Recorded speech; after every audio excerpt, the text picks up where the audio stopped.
Salut à tous, très heureux de vous retrouver pour un nouvel épisode du Dunk Hebdo NBA podcast, suite de nos podcasts post-mortem, nos autopsies des éliminés des playoffs NBA, podcasts durant lesquels on revient sur la campagne de playoffs de la franchise concernée et aussi on se projette sur l'intersaison de cette franchise aujourd'hui.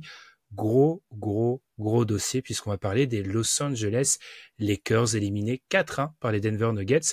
Pour ce faire, j'ai avec moi celui qui avait fait la preview des Lakers et qui avait eu le nez fin, notamment en parlant de l'influence de D'Angelo Russell sur le futur échec des Lakers, c'est Madiane. Comment ça va, Madiane? Eh ben ça va, effectivement, bonne prédiction. Tu ne pouvais pas gagner avec un D'Angelo Russell à ce niveau. Ça s'est révélé très fortement vrai. Eh bien, Madiane, sans plus tarder, on va enchaîner parce que on va être encore complètement transparent. Il existe une première version de ce podcast qui a été... Alors, c'est vraiment notre jour de chance. Notre site d'enregistrement a eu un énorme problème à l'échelle mondiale pendant qu'on enregistrait ce podcast-là très précisément, ce qui fait qu'il est irrécupérable.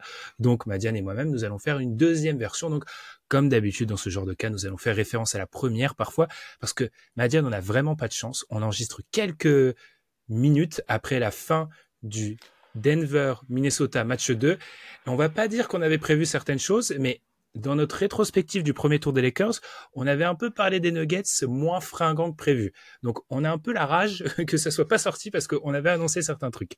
Passons. On était pas mal en se disant que d'être autant de fois mené face à ces Lakers, c'était peut-être un signe de quelque chose de plus profond, et je crois qu'il y a des jeunes nous qui sont en train de le montrer. Exactement. Avant de commencer et de revenir sur cette série, comme d'habitude, on vous invite à nous suivre sur les plateformes de podcast et aussi sur Twitter ainsi que sur YouTube, alors qu'il y a une construction qui démarre dehors. Je ne sais pas ce qui se passe, vraisemblablement. C'est vraiment un podcast et les Lakers, ça veut pas sortir. Je pense, je sais pas ce qui se passe. En tout cas, enchaînons directement. Madiane, Lakers Nuggets, victoire des Nuggets au premier tour, 4 victoires à 1, je l'ai dit. Alors, tout simplement, Madiane, question. Est-ce que c'est une mauvaise série pour les Lakers? On en avait déjà parlé. Est-ce que c'est pas un 4-1 qui est encourageant? Je n'aime pas ce terme de défaite encourageante, mais est-ce qu'on s'en approche pas un petit peu là? C'est un beau 4-1. Disons que si avant la série, au vu de ce qui s'était passé l'an dernier, au vu de la saison régulière, on m'avait dit, bon, les Lakers, ils vont sortir 4-1, mais ils vont mener la majeure partie du temps de la série. Oui, pour moi, c'est pas le résultat le plus positif. Le résultat le plus positif, c'est Jokic se pète et tu prends la série. C'est ça le meilleur outcome. C'était grosse blessure côté Nuggets et tu prends la série. Juste derrière, c'est tu sors parce que ils sont à 100%. Il y a une différence de niveau, mais tu sors avec les honneurs, clairement. Ouais, je résumerai dans mes notes que les Lakers sont tombés contre plus fort qu'eux, tu l'as dit. Ils mènent, la stat est beaucoup sortie, ils mènent à chaque fin de première mi-temps. Ils sont en termes de minutes devant les Nuggets et ils sont un peu tombés sur ce qui leur pose problème actuellement, c'est que je ne suis plus sûr personnellement que les LeBron James soient en capacité d'être un joueur DH10 sur 48 minutes d'un match de playoff à haute Mm. intensité. En fait, si les Lakers ont eu beaucoup de mal dans les fins de match, c'est aussi parce que LeBron a eu parfois beaucoup de mal en fin de match et que le basket qui était proposé dans certaines premières mi-temps par les Lakers, je parle de beaucoup de basket de transition, beaucoup d'accélération, beaucoup d'agressivité, ils n'arrivaient pas à le tenir sur toute la durée des 48 minutes d'un match de playoff, là où les Nuggets, à l'inverse, étaient dans un espèce de contrôle total des moments clutch. Sur la série en tant qu'elle-même, en tant que telle, les Lakers ont été plutôt bons. Alors, on avait une take dans la première, dans la première version, comme quoi, moi, j'affirmais que les Lakers étaient une des meilleures équipes du premier tour qui était mal tombée. Je vous avoue qu'après les deux premiers matchs de la série Wolves-Nuggets, je sais plus à quel point je suis si sûr de ça.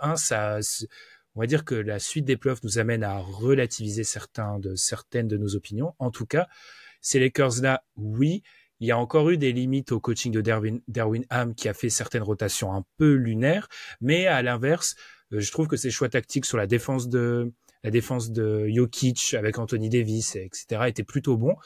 Donc les Lakers ont fait une bonne série en fait. C'est un 4-1 qui aurait pu être un 4-2 sans trop de problèmes. Ils sont sortis les armes à la main, tout simplement. Exactement. Ils sortent les armes à la main, ils proposent quelque chose d'intéressant. Et moi, cette tech, je la remettrai pas tant en question parce qu'il y a quand même des équipes qui sont actuellement en demi de conférence. Je vais pas citer le nom de notamment une équipe auquel je pense, qui sont pas au niveau de ces Lakers. Clairement pas. Indiana. S'il y avait, pas que. S'il y avait des séries fictives Est-Ouest mixées, pas sûr que les Lakers sortent au premier tour, clairement. Donc voilà, ces Lakers restent une bonne équipe qui s'est retrouvée limitée finalement et court sur certaines choses, notamment le fait que on en parlait dans les quatrième quart-temps. C'est le moment normalement pour qu'un D'Angelo Russell prenne les choses en main parce que on le sait que LeBron, et c'est là où la théorie des Lakers c'est un peu artère-mur, mais on le savait, c'est que tu as le deuxième et le troisième meilleur joueur de la série et de loin, mais par contre, tu n'as pas le quatrième, tu n'as pas le cinquième, tu n'as sans doute pas le sixième. Et en fait, la théorie s'est retrouvée très courte parce que D'Angelo Russell était censé aussi prendre le relais à certains moments, notamment dans ces fins de match où bah, tu as besoin de quelqu'un qui soit capable d'aller chercher ces gros tirs pour rester à flot. Et bah, c'est Jamal Murray qui les a mis malheureusement dans cette période-là pour les Lakers. Et avec un D'Angelo Russell juste au niveau de sa saison régulière en termes de réussite au tir et de shot-making, la série, elle est entièrement différente. Et finalement, dans les matchs où il est bon, bah, il y a notamment le match qu'ils prennent. Donc, pour moi, il y a eu un très grand Anthony Davis, il y a eu un très bon LeBron James. Mais en fait, le problème de cette équipe des Lakers, c'est que pour gagner, notamment face aux Nuggets, il fallait 3 facteurs importants. Et avec juste 2, tu ne peux pas gagner. Là où, côté Nuggets, tu pouvais avoir un Murray pas ultra bon, ça passait. Un Gordon un peu discret, ça passait quand même. Ils avaient de la marge. Et c'est là où cette série, c'est un 4-1 un peu sympa, parce que les Nuggets ont tout le temps eu de la marge. Eh bien, avançons, Madiane, avec la deuxième de nos parties. Où en sont-ils dans leur projet? Alors, c'est bizarre de parler de ça avec les Lakers parce que je sais pas si t'es d'accord avec moi, mais les Lakers, il y a où en sont-ils? Alors, il y a peut-être trois réponses à cette question. Celle en termes de communication, où les Lakers diront toujours qu'ils partent pour le titre. C'est déjà sorti. Hein, Dave McMahon d'ESPN a expliqué que le front office considérait que les Lakers étaient, vu ce qu'ils ont proposé, pas loin du titre.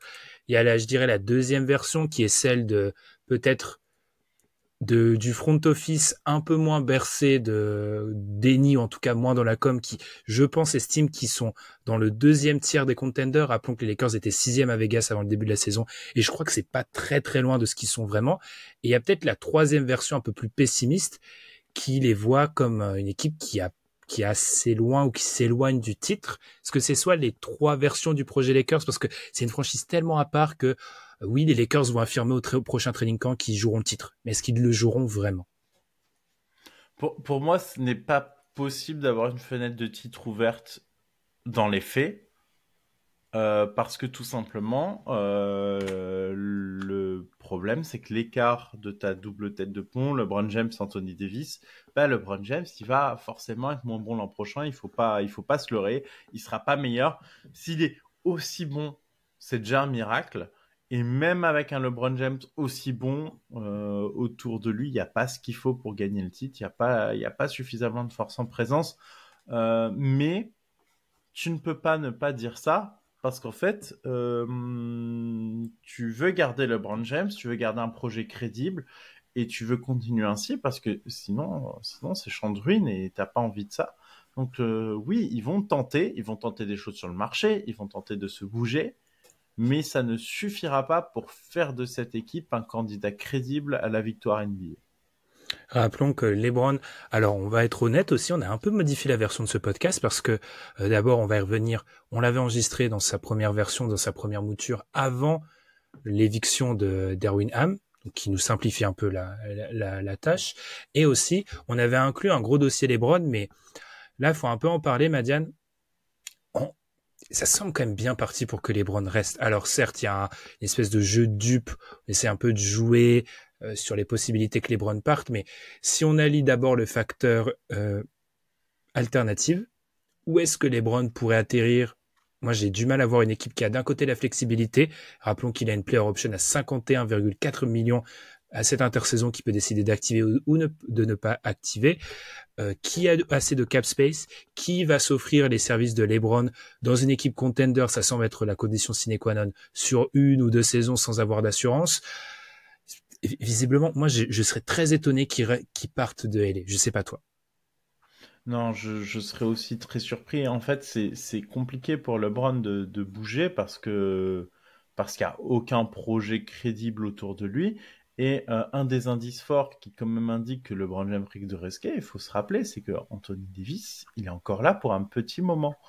Donc j'ai du mal à le voir avoir fait des pieds et des mains pour le faire venir et le lâcher dans le projet tout seul, avec notamment la resignature qui a eu lieu. Donc voilà, il signe Anthony Davis son extension. Normalement, enfin, à partir de là, les destins sont scellés ensemble.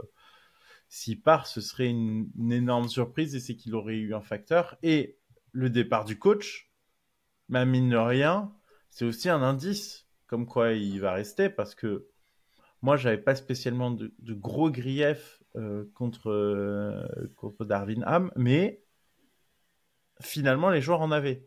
Les joueurs en avaient, notamment, ça parlait du comeback face aux Clippers, où visiblement, le fait est que c'est les joueurs qui semblent avoir trouvé la solution en autogestion, et du coup, ils ont un peu lâché la confiance qu'ils avaient en lui à ce moment-là. Bon, peut-être. J'étais pas là pour savoir, mais c'est ce qui sort dans les rapports. Donc, si on sort le coach alors qu'on sait que c'est une décision de joueur de ne plus en vouloir, c'est que on est enclin à continuer avec LeBron James. Et les rumeurs pour le remplaçant au coach des Lakers me laissent à penser quand même qu'il y a peut-être des options qui sont très LeBronesques. et, et rappelons, LeBron, c'est une très bonne expression. Rappelons que du coup, si LeBron active son option, on signe un contrat, alors le maximum auquel il pourrait prétendre, c'est aux alentours de 50 millions. Les Lakers seraient plus ou moins dans la première apron et voire et flirteraient dangereusement avec la seconde apron. On vous invite à aller écouter les podcasts CBA qu'avait fait Tom avec Amine pour avoir plus de précision sur le mécanisme. En tout cas, ça limiterait grandement leur faculté de se renforcer cet été. On va en parler parce que les Lakers, il y a toujours cette volonté, velléité de beaucoup se renforcer, notamment à travers des trades de superstars. Si LeBron reste, qu'il active son option ou pas, je pense qu'il va pas l'activer. Et visiblement, d'après les infos, notamment des Athletic, on partirait sur un contrat de 2 ans. LeBron, contrat de 2 ans de LeBron, qui, rappelons, historiquement, laisse très peu d'argent sur la table. LeBron, tu as quasiment plus de marge de manœuvre. Donc ça devient assez compliqué pour les Lakers en termes de renforcement. On en a un petit peu parlé, mais Diane, ouvrons le dossier coach. Darvin Ham n'est plus le coach des Lakers, alors on enregistre ce podcast. Nous avons quelques noms qui circulent, Mike Budenholzer, JJ Redick, Tyronn Lue, mais ça semble compliqué, visiblement, il est vraiment attaché au projet Clippers, Kenny Atkinson. Première problématique, on rappelle, on met toujours en avant ces 3 problématiques. Sur quel coach partir? Sur quel profil de coach est-ce que tu aimerais voir ces Lakers partir? Alors, dans les noms, celui qui m'a le plus attiré, ce serait peut-être Budenholzer, parce que je trouve que sa prestation avec les Bucks vieillit comme un très bon vin actuellement. Ouais, il faut le dire, hein, clairement. Qu'ils ont besoin d'un coach aussi qui leur permet d'assurer une assise stable, notamment en saison régulière. Et je pense que tu peux laisser tes deux stars prendre les choses en main un peu plus en playoff, là où Budenholzer est un peu plus contesté.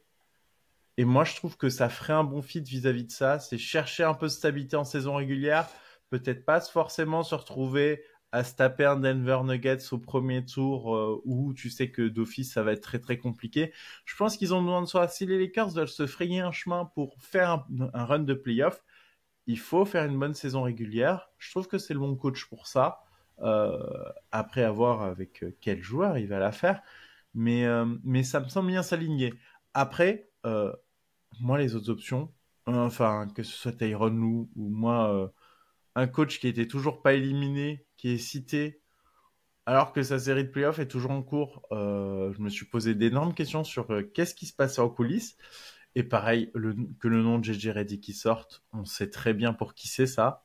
Ça me fait un peu peur sur la décision qui va être prise et on sait que LeBron a un passé difficile avec les coachs et j'ai peur que la série continue encore à Los Angeles. Bah, Ty Lue, il y a vraiment, tout le monde en parle, hein, il y a ce respect vraiment. LeBron a déjà dit plus d'une fois que c'était peut-être le meilleur coach avec qui il avait pu exercer. Et c'est vrai qu'en gros, quand il y a cette rumeur Ty Lue, c'est une rumeur qui est un peu aussi poussée par LeBron. On va être honnête, hein, LeBron qui a beaucoup voilà, je l'ai dit, beaucoup de respect pour Ty Lue. Après, visiblement, ça semble difficile parce qu'il est beaucoup attaché au projet Clippers. JJ Redick, alors, moi, je crois que les rumeurs de JJ Redick sont vraies. Il y a un peu ce jeu sur Twitter en ce moment de se dire est-ce qu'elles sont vraies ou pas. Je pense qu'elles sont vraies. Hein. Je pense qu'elles sont vraies. Hein. Je sous-estimerai pas la capacité des franchises de sport américains à nous sortir des noms sortis tout droit incompréhensibles.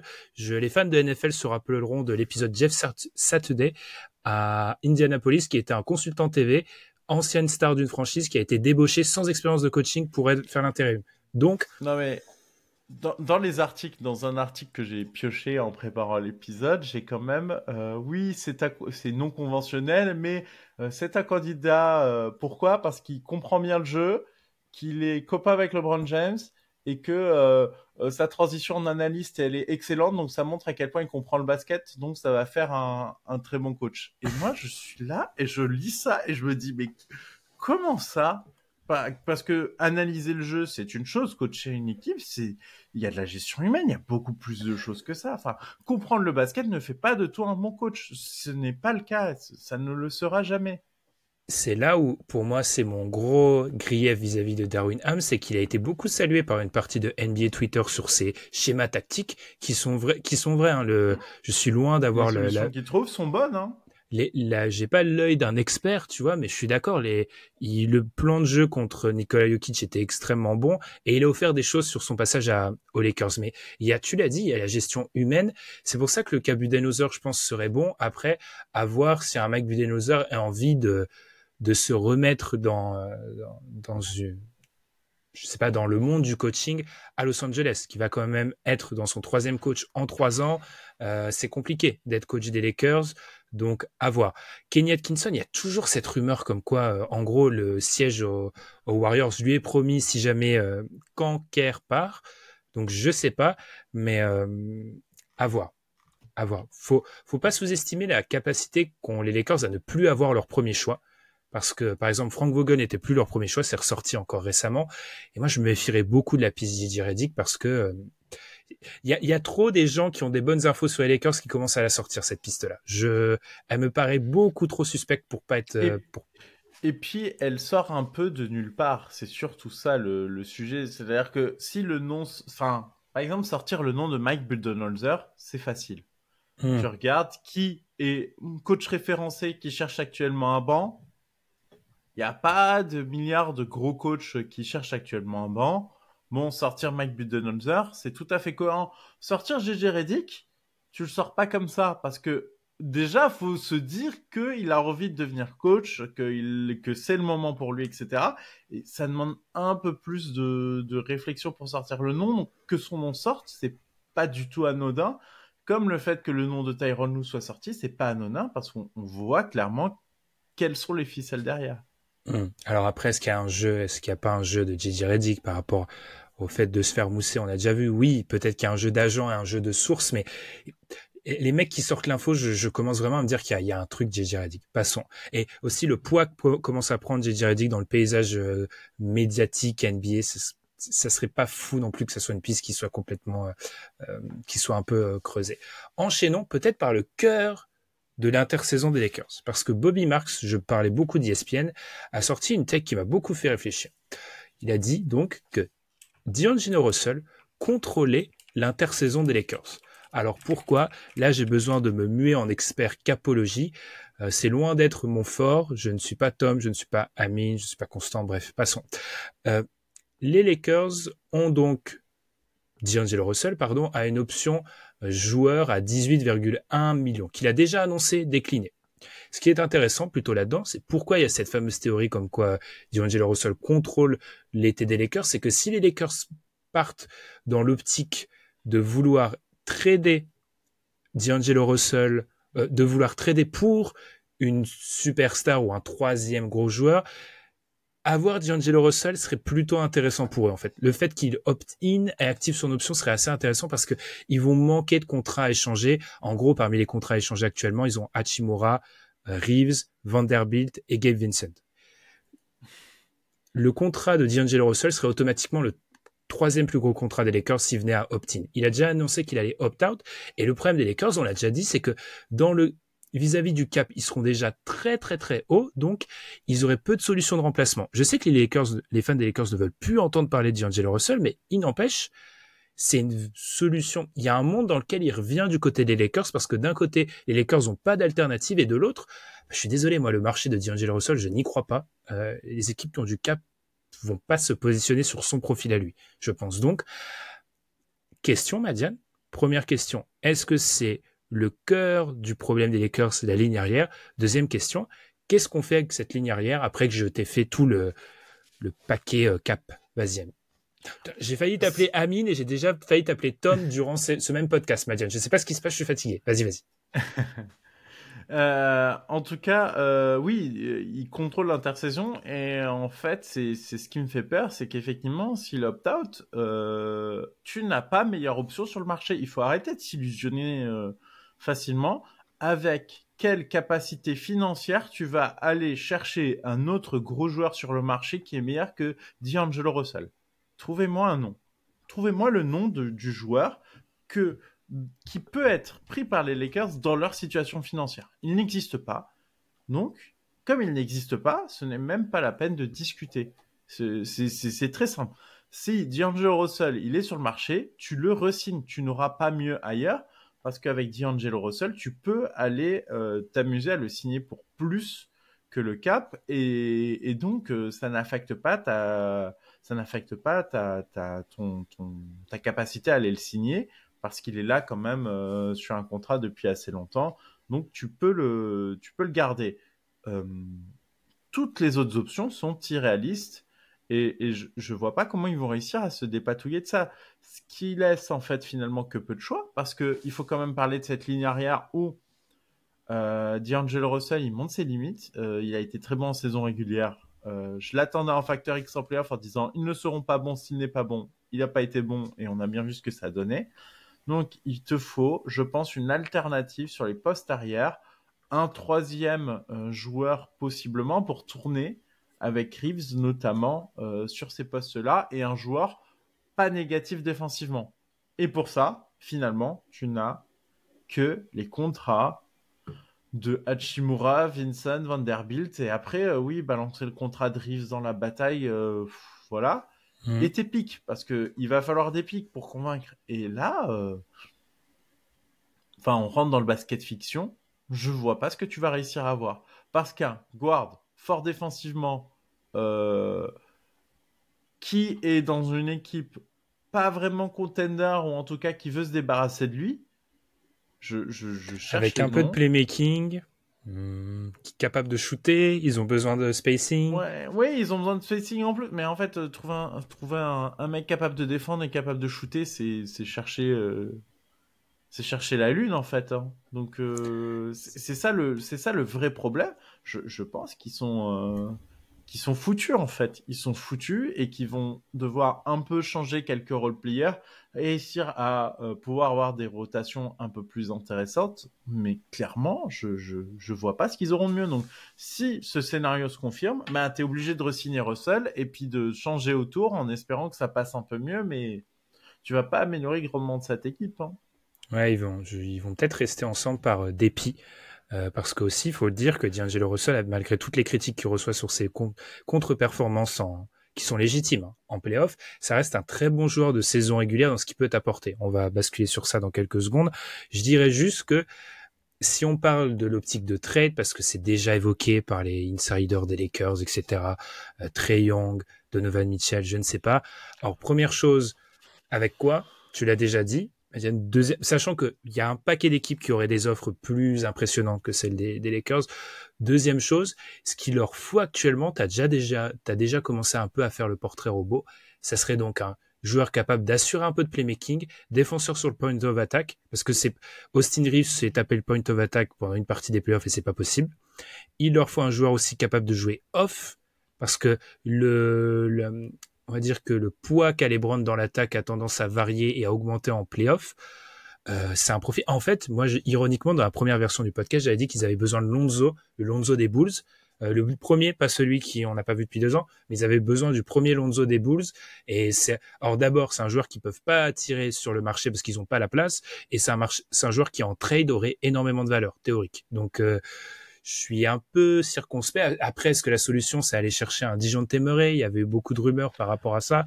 Il faut l'avoir vu jouer là récemment. Ça pose des questions. Hein. C'est les versions de Dejounte Murray. On ne sait pas laquelle. C'est ça, laquelle tu traites pour laquelle? Parce que si tu traites pour celle d'Atlanta qui défend Peanuts, tu vas pas régler des problèmes. Après, si tu traites pour la première version des Spurs, ça peut se défendre, mais tu réponds pas aux soucis de spacing, par exemple. Et bref. Et aux notions de qualité athlétique, je reviendrai juste là-dessus avant de te lancer. Je parle beaucoup trop, Madiane. Les Lakers, il y a un déficit athlétique trop important et on va y revenir. Enchaînons avec la nécessité de trouver un équilibre entre saison régulière et playoff. Alors, qu'est-ce qu'on entend par là, Madiane? En fait, il faut regarder un peu la jeunesse de ces Lakers et refaire le fil. Quand ils gagnent leur titre dans la bulle, c'est magnifique, tout le monde est content, mais ils le font avec qui? Ils le font avec Dwight, KCP, Caruso. C'est des joueurs qui ont montré une énorme utilité de playoff. Et quand ils font leur move en faisant venir Montrezl et Dennis Schroeder, je me souviens que tout le monde a un peu haussé un sourcil en disant alors tu vas être plus fort en saison régulière, certes, mais c'est des joueurs qui ont montré leurs limites en playoff. Bim badaboum, la prophétie s'est retrouvée très vraie. Qui aurait pu penser que 2 gars dans leur chambre auraient pu mieux analyser la situation que le général manager des Lakers, dont il faut parler parce que le travail, je trouvais scandaleux depuis la bulle.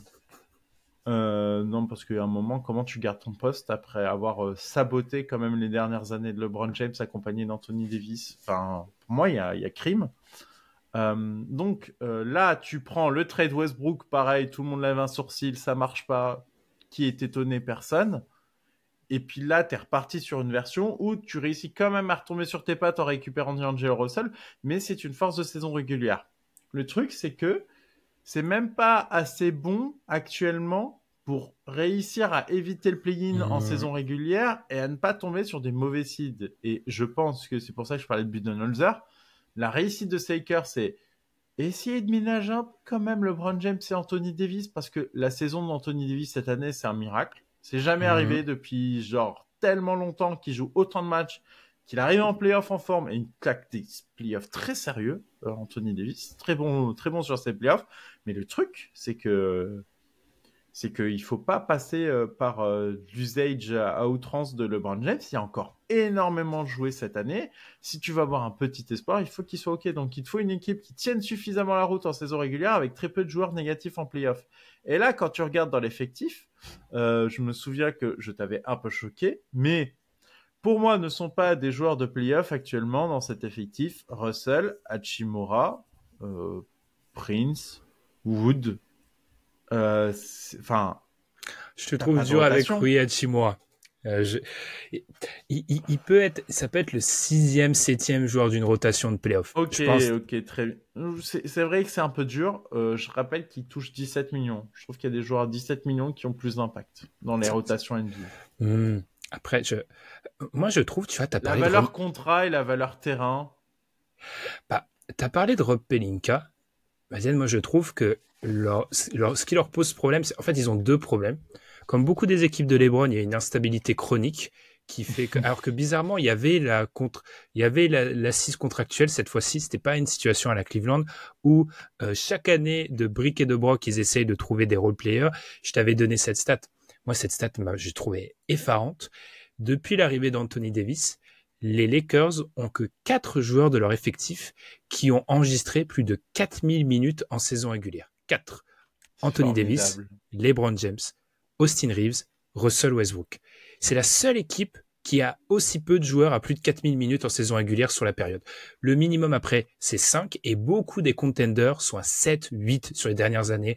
Quand je parle de Boston, quand on parle des Clippers, même les Bucks qui ont un plus petit nombre, 6, les 6, c'est Giannis, Brook Lopez, Jrue Holiday, Chris Middleton, Bobby Portis, Pat Connaughton, tu vois. Ce cœur de joueurs, les Lakers n'ont jamais été en capacité de le répéter, d'avoir un espèce de même, d'une continuité parmi leurs role players. Et moi, c'est ça qui m'inquiète beaucoup, tu l'as dit. Ils sont dans cet équilibre où il faut trouver un moyen d'être bon en saison régulière tout en ménageant LeBron, mais ensuite réussir à offrir à LeBron et Anthony Davis la possibilité d'augmenter leur contribution en playoff. C'est trop compliqué comme équilibre, ça. Ça veut dire qu'il faut que tu aies des joueurs capables d'être viables en saison régulière et en playoff et capables de changer de rôle, ou en tout cas diminution de rôle, tout en étant efficace entre le basket de playoff et le basket de saison régulière. C'est très très difficile ce qu'on demande aux role-players des Lakers en réalité, dans cette adaptation-là. Donc, moi je suis un petit peu pessimiste et je trouve que dans cet équilibre-là, les Lakers sont en train un peu de se perdre. Parce que c'est impossible comme équilibre. C'est que tu as une équation, tu es en train de me dire que tu veux monter ce qu'il y a sur ta colonne de gauche sans pour autant faire bouger ce qu'il y a dans ta colonne de droite. Mais en fait, c'est impossible. Tu es en train de me demander un truc qui mathématiquement ne marche pas. Et en fait, c'est là où je trouve qu'il y a des reproches, c'est qu'ils avaient ces gars-là. Ils les avaient à un moment. Eh ben oui, mais une fois que tu les laisses partir, tu les récupères plus. C'est aussi simple que ça. Quand tu as les valeurs contrat, quand tu as une instabilité chronique, le problème, c'est que les gars qui sont intéressants contractuellement, avec une valeur terrain supérieure à la valeur contrat, eh ben, une fois que tu les as laissés partir, tu ne peux pas les prolonger. Ce qu'il y a sur le marché, c'est jamais meilleur que ce que tu as chez toi parce que avec tes deux stars, tu es déjà très limité dans ta marge de manœuvre financière. Et c'est pour ça que cette équation ne marche pas. Et en fait, rester en instabilité chronique quand tu as déjà la base de ton projet qui est scellée LeBron James, Anthony Davis, c'est une connerie. C'est une connerie parce que derrière, chaque intersaison, tu te retrouves à aller rechercher dans tes contrats ce que tu n'as plus. Est-ce que quelqu'un me fera croire que vraiment Caruso, il pourrait pas jouer dans ces Lakers? C'est un peu le problème aussi de leur manière de fonctionner ces dernières années, être beaucoup dans la recherche de paris à chaque intersaison. Et c'est là où, pour moi, on est en désaccord là-dessus, mais l'intersaison dernière les tue, parce que l'intersaison dernière, c'était une intersaison de continuité, de stabilité pour les Lakers. On a fait une finale de conf, on va re-signer Hachimura, on va conforter Austin Reeves dans sa prise de position, de prise de pouvoir, entre guillemets, en tout cas dans son rôle de troisième joueur. On va continuer avec D'Angelo Russell. Enfin bref, il y a cette notion de stabilité avec l'ajout de Gabe Vincent. Et là où ils se tuent, pour moi, les Lakers, c'est que ils sont pas complètement à blâmer, hein, mais D'Angelo Russell est une déception. Austin Reeves fait un début de saison, fait pas une saison très très vraiment ouf. Vanderbilt est blessé la plupart de la saison. Hachimura fait des playoffs plus que moyens. En fait, tous leurs role-players qui devaient suppléer le duo sont pas au rendez-vous. C'est ça le problème de ces Lakers dans leur construction, on l'a dit. Ça arrive quand tu as beaucoup de variance d'année en année. Pour une fois qu'ils n'avaient pas de variance, et oui, ils ont certes fait les paris Jackson Hayes, Cam Reddish, etc., qui ont tous plus ou moins échoué. Ça ne fonctionne pas, tout simplement. Enchaînons. Vas-y. Non, mais justement, c'est ça qui leur a manqué. C'est finalement ce qui avait motivé à signer Rui Hachimura, c'est que tu as eu tes 2-3 Rui Hachimura game dans tes playoffs. Là, il n'y a pas eu ça. Il n'y a eu aucun role player qui a eu son game sur ses playoffs.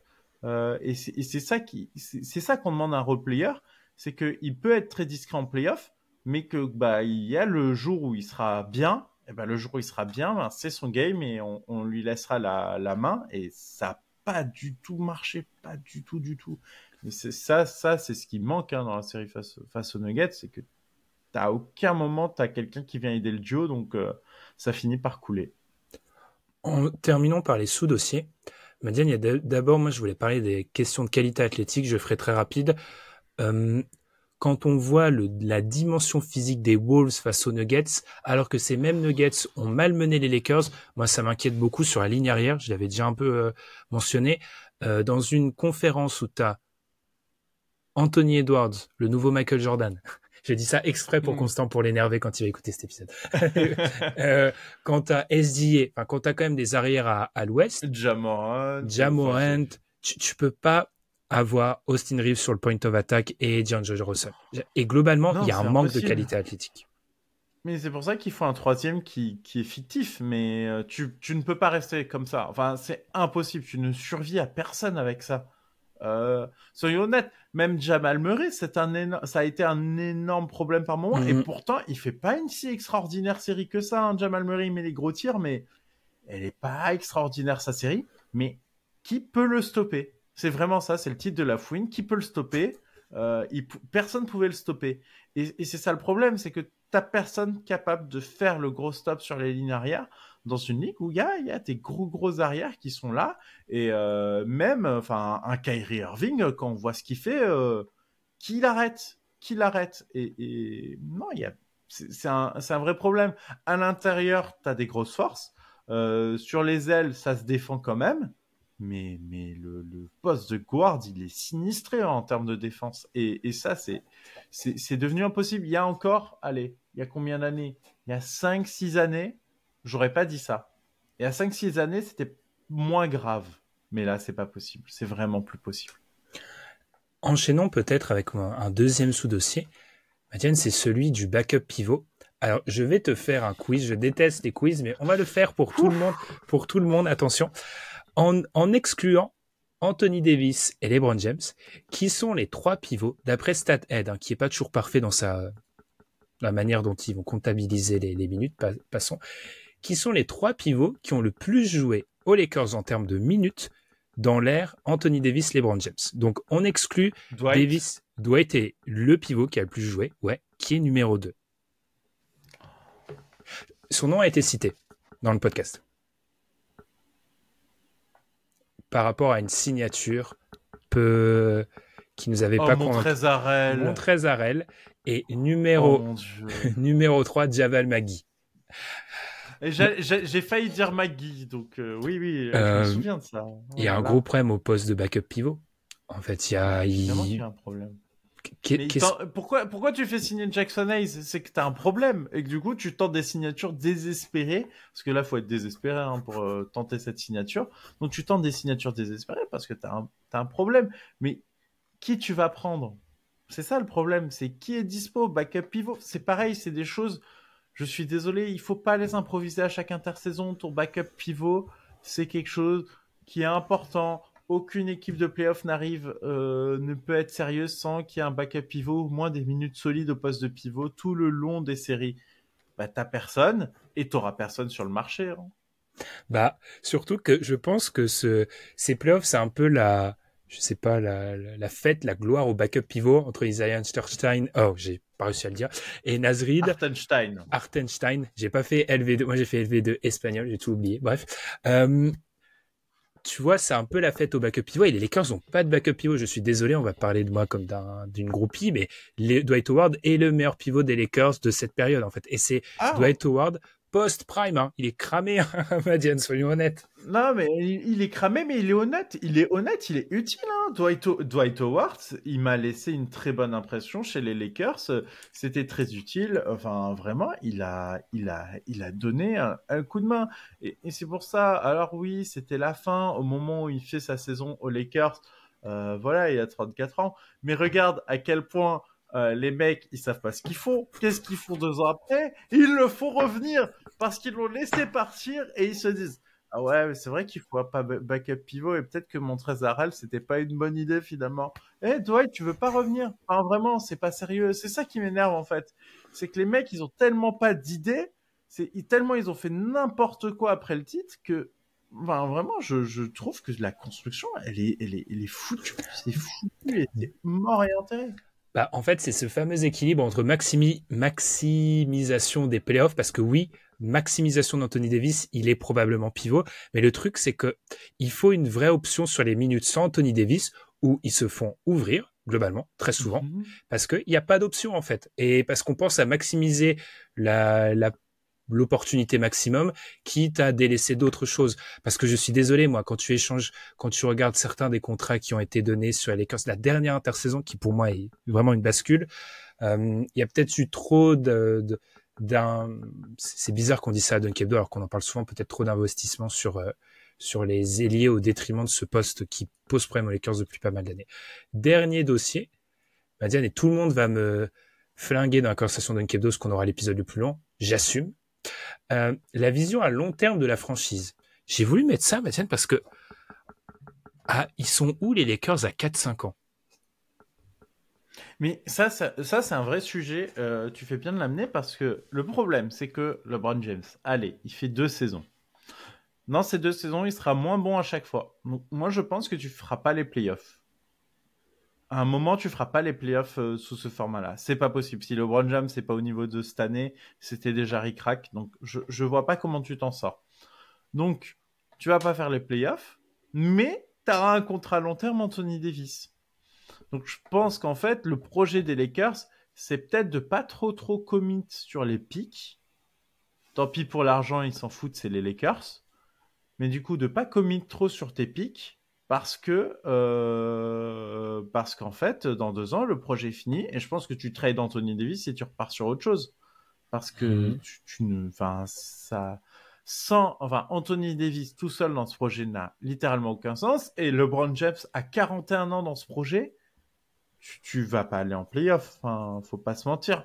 Et à moins qu'il y ait un miracle et qu'en hypothéquant tout le futur de ta franchise, tu réussisses à récupérer un fort troisième meilleur joueur qu'on aura bien voulu te laisser, mais qui tu vas ramener. Enfin, tu vas hypothéquer tout le futur de ta franchise. Après, ce serait très Lakers de faire ça, parce que les Lakers, ils s'en foutent de reconstruire. C'est pas une équipe pour reconstruire. On a bien vu, finalement, les Lakers, ils ont drafté plein d'années. Puis LeBron James est arrivé, ils ont fait bon, les petits jeunes, c'était très sympa. Bonne chance pour la suite, on prend Anthony Davis. Ils ont viré tout le monde. Ils avaient Lonzo, ils avaient Ingram, et ils avaient D'Angelo Russell, et ils ont viré tout le monde. Donc, En termes c'est d'assets, clair. tu vois, on a parlé des joueurs. Rappelons qu'en termes de pic, alors il y a le choix des Pelicans qui vont devoir faire un Ouais, choix cette année. s'ils prennent le pic des Lakers cette année ou l'année d'après. Ce qui veut dire que théoriquement, si les Choix Lakers difficile, ça. choix assez compliqué, ils en avaient parlé, Adrien et Constant dans le post-mortem Pels. Mm. Ce qui veut dire qu'en termes de pic, les Lakers pourraient trader 2024 ou 2025, dépendant de ce qui va se passer du côté des Pels, 2029 et 2031. Moi, alors je suis désolé, ça va paraître un peu kamikaze. Moi, je suis les Lakers. Je pourrais me laisser tenter parce que je trouve que les pics des Lakers ont peu de valeur sur le temps long. Ce que je veux dire par là, c'est que ça reste les Lakers. Si LeBron Mm. part, si AD part, à une free agency, ils peuvent aller surpayer des mecs qui voudront bien aller jouer à Los Angeles chez les Lakers pour le glamour et faire ce que font certaines équipes, c'est-à-dire devoir des choix à d'autres équipes, mais du coup être dans une espèce de préservation en se disant on va pas être trop mauvais parce qu'on n'a pas nos choix, et les Lakers peuvent faire ça mieux que n'importe qui parce qu'ils ont un pouvoir d'attraction qui est supérieur à presque toutes les franchises NBA. Donc Et moi puis après, ils peuvent tenter l'arnaque qu'ils avaient réussi à faire. Je tiens à rappeler cette période. Euh, Quand ils draftent D'Angelo Russell, Ingram, etc., ils n'étaient pas censés avoir leur pick à la base. C'est juste que dans la tête de personne, c'était possible que les Lakers soient top 3 plusieurs années de suite et ils ont arnaqué leur pick de draft. Ils n'étaient pas censés être en aptitude de drafter. Donc je pense qu'avec une protection un peu comme ça, top 3-35 pour te couvrir dans le pire des scénarios où t'as fait venir personne, mais de toute façon, qui tu développes à Los Angeles? Quel joueur a été vraiment drafté à euh, Los Angeles? Les mecs, ils ont drafté Ingram, Russell, Randle, il y avait Larry Nance, Lonzo, voilà, ils ont drafté Lonzo, ils ont drafté des joueurs de qualité, hein. C'est pas des mauvais joueurs dont on parle. Lequel a explosé à Los Angeles? c'est la grande question, et c'est un peu un jour, faudra faire le bilan, parce que la retraite va arriver un jour, on fera le bilan de LeBron. Pour moi, c'est un peu le point noir de sa carrière, c'est cette incapacité à créer à créer un espèce d'une deuxième génération qui lui survit dans les franchises dans lesquelles il a été, parce que il y a aucune, il n'y a aucun rôle. Le seul développement de role player plus, c'est Austin Reeves, en fait, dans cette timeline-là des Lakers. C'est ultra problématique que Caruso, mais qui part. Et Caruso qui part. C'est quand même problématique de ne pas réussir à développer des role players parce que des jeunes role players, tu les gardes plusieurs années, ils te permettent d'avoir une flexibilité que n'ont pas les Lakers actuellement. Après, quand LeBron revient à Cleveland, oui, Kyrie est plus fort, mais il a pris une autre dimension avec LeBron. Ça, je lui enlèverai pas. Kyrie LeBron, mine de rien, moi j'en veux quand même un peu à Kyrie, mais bon, on voit bien ce qu'il fait et ce qu'il a fait ensuite. C'est quelqu'un de très instable. Mais ce qu'il a fait à ce moment-là, alors que LeBron avait vraiment tout fait pour le mettre en avant, et vraiment à Cleveland, je peux pas lui reprocher de pas avoir essayé avec Kyrie Irving. Ça a été plus dur pour Kevin Love dans le trio, mais pour Kyrie Irving, LeBron, il avait tout fait comme il fallait. Eh bien, terminons là-dessus. Madiane, n'hésitez pas à nous dire dans les commentaires. On vous lit, alors c'est parfois un peu compliqué. J'étais personnellement en vacances, je tiens à vous dire. J'étais en vacances jusqu'à ce que Kendrick Lamar et Drake décident de se mettre dessus. Et du coup, je me suis reconnecté par Internet et j'ai vécu un moment extraordinaire dans l'histoire du rap. Et voilà. Donc, n'hésitez pas, on vous lit et on essaye de vous répondre le plus rapidement possible. Je me permets de terminer là-dessus aussi. On l'a annoncé sur Twitter, petite nouvelle au sein du podcast. Gabin a décidé de quitter l'équipe. On lui fait un grand salut s'il nous écoute. Gabin qui avait plus trop le temps, un peu moins de motivation par rapport au podcast, donc on le salue. On est un peu triste pour lui parce que pendant ces 2 ans dans le podcast, les Raptors ont pratiquement rien fait. Le pauvre, il a même pas pu faire une preview de playoff avec ses Raptors. En tout cas, on lui souhaite bonne chance pour la suite. On va surveiller son parcours de très très près. Donc voilà, c'était la petite info. Je tenais aussi à le dire dans le podcast. Je m'étais mis d'accord avec Gabin pour le dire seulement sur Twitter, mais je ne vous écoute pas. Voilà, donc je vais aussi le faire dans le podcast. En tout cas, je termine rapidement parce qu'autrement on s'approche beaucoup trop des 50 minutes. Merci Madiane. Comme d'habitude, suivez-nous sur les plateformes de podcast, Apple Podcast, Podcast Addict, Spotify. N'hésitez pas à nous noter, à nous mettre 5 étoiles. Les post-mortem vont continuer à sortir. Vous allez en avoir très rapidement un avec Tom et Amine sur le Magic et aussi peut-être les Sixers de tête. On va être très honnête, ils enregistrent en même temps que nous, mais je ne suis plus sûr sur quoi. Donc l'organisation en ce moment est extraordinaire. En tout cas, on vous remercie de nous avoir écoutés et on se retrouve très vite pour un nouveau post-mortem. Salut! Tchuss!